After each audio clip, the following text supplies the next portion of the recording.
Bukayo, we'll start with the result because that must feel like a huge one given the last couple of seasons. This fixture against West Ham has been a bit of a banana skin. What do you feel today's performance showed? Yeah, it showed the progress we've made. We know in the last 2 seasons we've slipped up against West Ham at home, and today we wanted to put it right. So it's even better that we got the 3 points today, and you've got the break now to know that we finished strong. Looking around your teammates at the moment, because you look at the clean sheet collectively and the work that you're all putting in as well, do you feel that desire? I know the title talk has rumbled on for some seasons, but do you feel that desire? Yeah, 100%. We know the quality we have on the top end of the pitch, the players that start and the players that are on the bench as well that come in, and you've seen how much of an impact everyone's made. But yeah, we know if we keep a clean sheet, it's more than likely that we're going to win the game. I love that confidence, eh? Different feel about Arsenal this season? No, I think there's a different feel simply because the squad's a lot better than the last few squads. This one, I think he's assembled a proper squad now, and it's all going to come down to him and his selections now in respect of us winning games. I thought that was a good game for us to win. I think everybody went into that game feeling like, yeah, we're confident. West Ham are not playing great, even though they've changed their manager. So it was a game he was expecting to win, and I thought they played as well as they could in respect of putting the pressure on them. So it's a good result, and the one that they have to have got anyway. And as like I said, the clean sheet was really important, but it was Declan Rice that put them 1-0 up, scoring against his former club, which he likes to do. He's done it twice now. Well, he's talked a lot about wanting to add more goals and assists to his game, because for a long time now he's played a bit further ahead. I know he started the game a bit deeper, but we've seen his technical ability many times, and I think he should score more goals because he's strong, he's good in the air, he's got 2 good feet.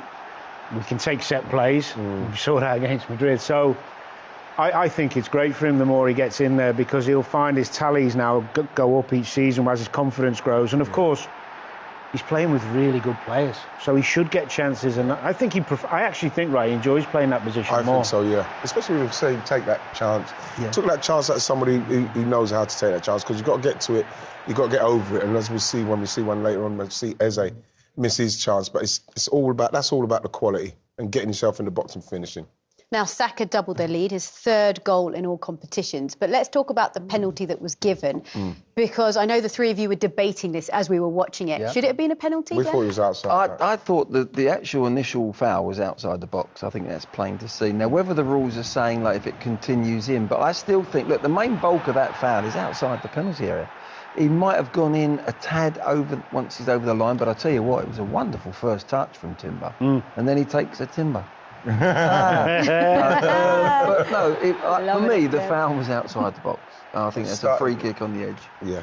Just on that as well, we're talking about Arsenal strength and depth. Zubimendi's come off the bench. He's hit 2 passes for both goals. Yeah. And this is the quality they've got now, and nobody seems worried or talking about when. I know Odegaard's gone off today, but even Declan's gone off with a little niggle at the end of the game. But they've got such quality and a great pen as well. Yeah. Really good penalty. Mikel Arteta has such a great squad at his disposal. You look at the bench and you see there's a 1 and 2 for every position, which is where they wanted to get to, right? Well, it's like I said, this is the best squad I think he's ever had, in respects of trying to win this league. This is the season. I think that if he's going to do it, this should be the one, because I think he's got all the pieces to do it now. He's got all the equipment. Absolutely, yeah. He's got the equipment to win the league. There's no doubt about it. Because he's got a balance between defence. They've got good defenders. They can defend as a team, and they've got offensive creators as well. They've got. I think the missing link at the moment is a number 9 that's going to put the ball in the back of net time and time again. Gyökeres might end up like that. I don't know. I think that's the only thing where the question mark is there still. And Saka continues to shine for this club. 100 goal involvements in 200 appearances. Yeah, he's a little superstar, isn't he? Well, he is, and he's improved year on year. Every season, he's like they say, he's our star boy, and he's getting better. And now he's got people around him, hopefully the kind of calibre around him where he can get a rest every now and then, because I think he's going to need it. They're great to watch, aren't they? Talk to me about West Ham. Did you see any difference under Nuno today? Well, I saw them on Monday night against Everton, and there was an improvement. They went to a back 4, they were more compact, more solid, and got a draw. Today, they played the same way today, but they were up against such quality, such power, players who were just a bit better. And they dug in, they hung on, to try and stay in the game, but they didn't really have enough quality to hurt Arsenal. But that's partly to do. Arsenal have got this desire to win the ball back consistently now, hence the best defence in the league last year. And they are a difficult team to play against. And that comes from the coach giving them the men. If you don't do the work, you don't play for Arteta. And that's a great thing, great starting point for them to have. Best squad in the league? Yeah. Yes, Overall, yes. the balance, I think so. and on the back of the defender, they're not looking at always to feet, and then someone's got the ability to slide in. When you've got that amount of possession in the last third, you can do that. When it's a bit spasmodic and you haven't got that control of the game, it's hard to do that, make them runs. But they're on so many times, and you'll see it time and time again. And it's at pace as well, Dan. The passing is quick. Because that's what's going to happen with West Ham. It's quick, it's sharp, it's moving them about a bit. They've had plenty of chances. It could have been more than 1-0, couldn't it? Well, it could have, yeah, and that's what you're hoping that Arsenal can start doing, especially in these games, so you can give people more chance to maybe get a rest. You've got to finish these games off in the first half if you can. I think this one we was talking, Dan, about, like Declan Rice's one, similar. He's leaning back there. It's bounced up a bit, Dan, like you made a point. Well, about, I think with the irony is he's probably one of the most technically gifted players in the Premier League, and you'd think he'd sort his feet out, but he's been magnificent. Arsenal are going to keep getting in these positions unless West Ham change.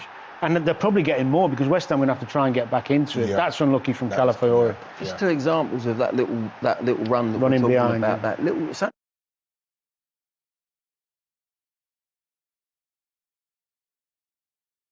Only a 5-yard run as well. It's not a long run, but it's the time, getting the timing right, and when the player's got his head up on the ball, he's earned a little bit of time and space. They're doing it constantly against West Ham here today. Also, Glenn, just a quick one on that. I think West Ham, because they've changed to a back four last week. When you play a back four rather than a back five, it does feel like there's more space. Little gaps there, isn't there? Yeah. And you mentioned it, Danny, Odegaard going off injured. It didn't look very nice, did it? The coming together he had. But they brought Zubimendi on. But he's always a big miss, isn't he? Well, he's been brilliant for Arsenal for a long time, but he's only just got back fit. He played well in the week and he started today. But that is the worrying thing is that he came back on and thought he was okay, and then he had to signal and come off. So let's just fingers crossed for him. You don't want to see players of his quality sidelined for long. I think that's a sore one rather than a twist of a knee. That one there is a bit sore. He's gone back on. We've all had them bone on bone. They can be sore. And I think he's thinking long term maybe that's going to be a problem for him. But it's not twisted his knee. So I think he'll be because it's the way it jarred. I'm quite worried because it jarred it back. That's because it jarred it back. So hopefully it's precautionary. Looked a bit painful, didn't it? Okay.